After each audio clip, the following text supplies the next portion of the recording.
dəvət ediyor Aşıq Muxtar Həkəmdən.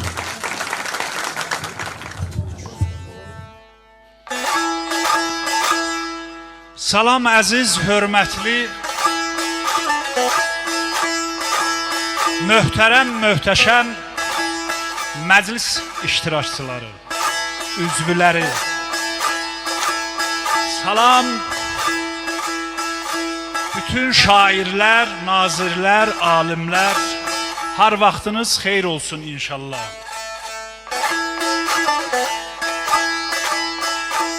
Ot kimi alışıb yanan, bulut kimi şaqqıldayan, volkan kimi püskürən, dəryalar kimi kükrəyən, xəyala gəlməyən, böyük bir ağır vəznədə ədəbiyyat alimi İlyas müəllim məclisimizdədir, şərəfinə.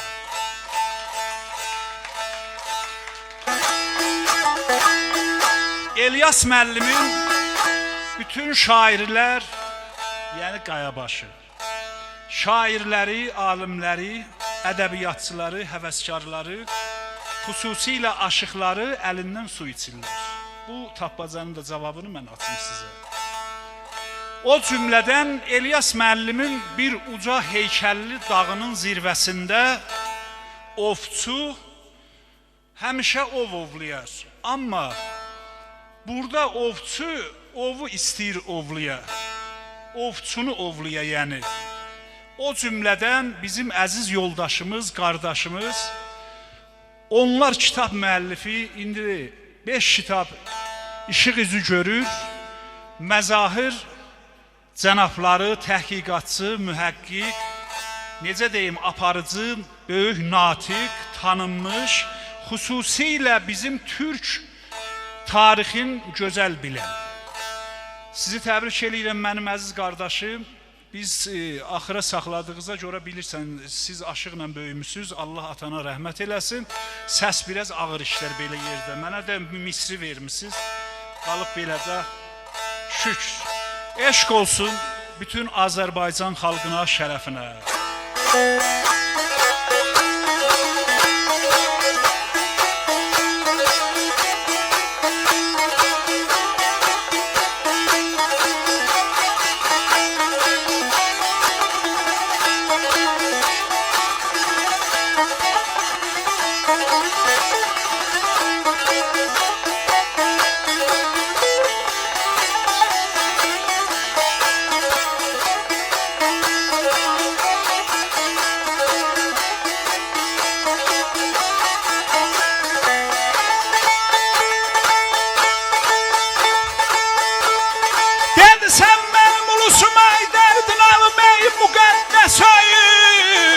Yalan ocağım sen Azerbaycanım.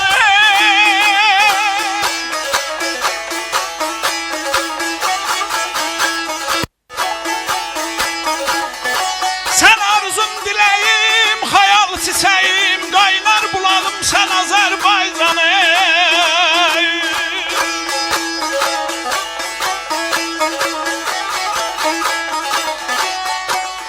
Sen arzum dileyim,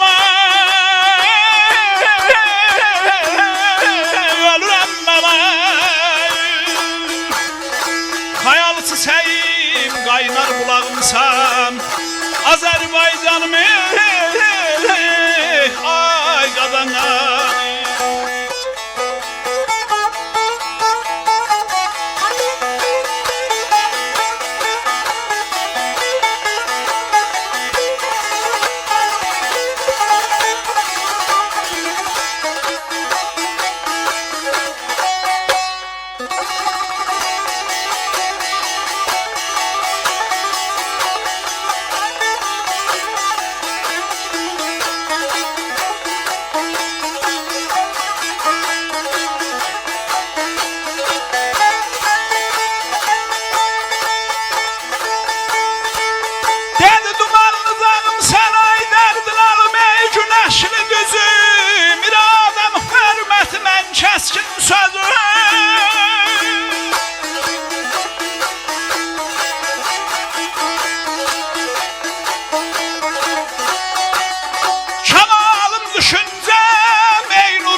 Çox gözəl, çox gözəl, çox gözəl.